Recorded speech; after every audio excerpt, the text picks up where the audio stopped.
Hey Omis, it is Stephen Ewashkiw from Adventure Yoga, and today I'm bringing you a yoga pose breakdown of Sarvangasana or shoulder stand. For this class, you're going to need 3 blankets if you have them, and 1 or 2 yoga blocks if you have them. If you don't have the blankets, you can do it without them, and if you don't have yoga blocks, you might want to get a thick book, but again, it's optional. Unroll your mat, and let's get started.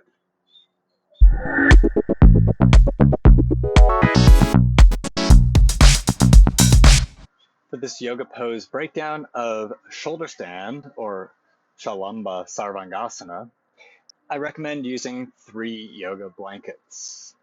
If you don't have 3 yoga blankets, you don't have to use them, but it can be more challenging to keep the natural curves of your cervical spine as you come into and out of the pose. So you have to be really aware of what's happening in your neck. You want the natural arch of your neck rather than having your neck flat to the ground. The blankets help lift you up so that becomes something that you don't have to really worry about while you're doing the pose. I'll talk to you about that as we're getting into and out of the pose a little bit though. So if you're using blankets, what you want to do is take them and have them neatly folded and as wide as your mat, and then place them on your mat so that they cover the whole width of your mat. You're going to stack all 3 of them, leaving about 15 centimeters or 6 inches at the top of your mat. Stack them neatly, one on top of the other. Have the neat edge towards the top of your mat, so the less neat edge or the messy edge is back here. Then the next thing you want to do is say hi to the cat that's walking by. Hi. Okay. And the next thing you want to do is take the mat, fold it up and over, and cover about 3/4 of the blanket. So you want to leave some space here. That's where your shoulder blades are going to go in a moment. And you might want to use blocks. For this demo, I'm going to use blocks. If you're using blocks, they go on the doubled up mat just at the bottom edge of the blanket stack, and you push them right up and into that. You can use 1 block, you can use 2 blocks. You get a little more coverage with 2 because your butt is going to go on that. You can also use a thick book if you don't have yoga blocks.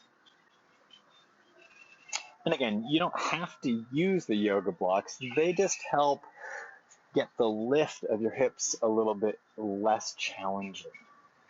So what you want to do is place your hips on the blocks. If you know where your sacrum is, you're going to have your sacrum, or just the very top of your waistline, on the blocks.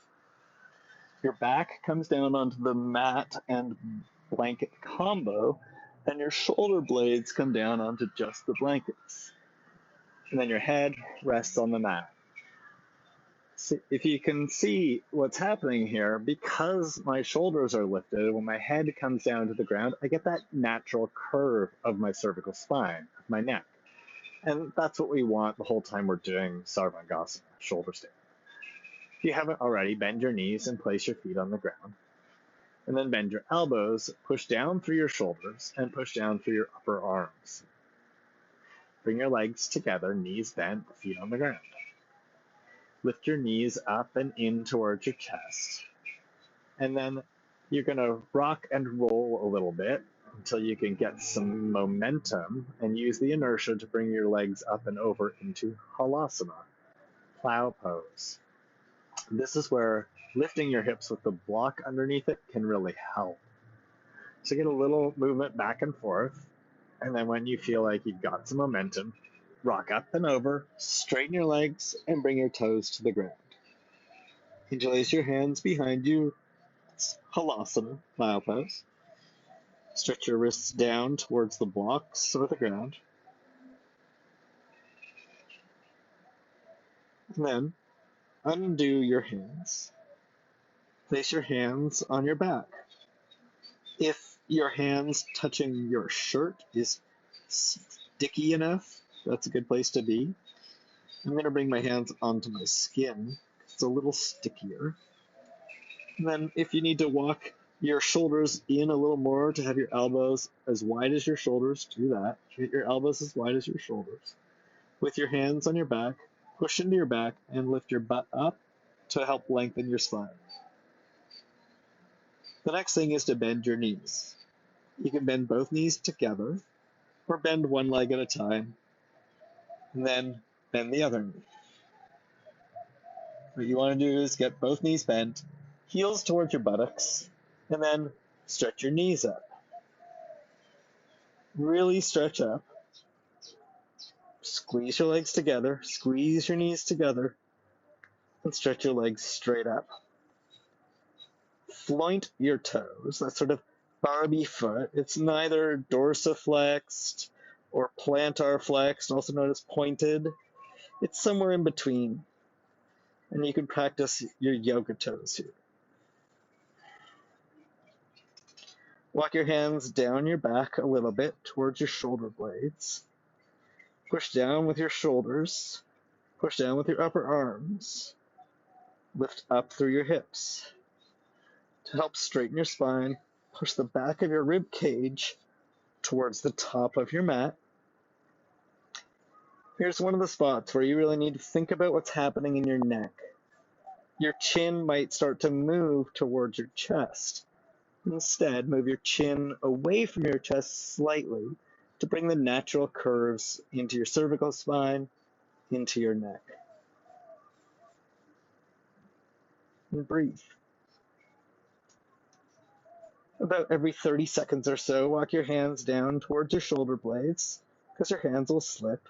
Push the back of your ribs towards the top of your mat. Stretch up through your butt, through your hips, and through your legs. Lift up out of the pose. To help, push down through your upper arms and your shoulders. Lift through your whole torso. Sarvanga, all the limbs. Or shoulder stand. And to come out, we'll exit as we entered. Bend your knees, bring your heels towards your butt, stretch your knees up, and then curl it in. Bring your knees down towards your face, and straighten one leg at a time, or straighten both legs. Halasana, interlace your hands, stretch through your shoulders, push through your toes, lift up through your butt. And then we'll unroll slowly on our spine. So release your hands, bring your hips away from your head, bend your knees a little, and really slowly unroll one vertebrae at a time. If you have the blocks there, your hips will come down onto the blocks. If not, you'll have a little further to go. Bring your feet to the ground. And if you have the blocks there, now we want to remove the blocks. So push down through your feet to lift your hips up, and move the blocks out to the side, and then bring your hips all the way down. My favorite thing to do at the end of Sarvangasana is Shavasana. So then wiggle yourself, slide yourself off the blanket mat combo until just your head is resting on the blanket mat combo. Your shoulders are on the mat, and you can stretch your legs out, stretch your arms out, and take a short rest in Shavasana.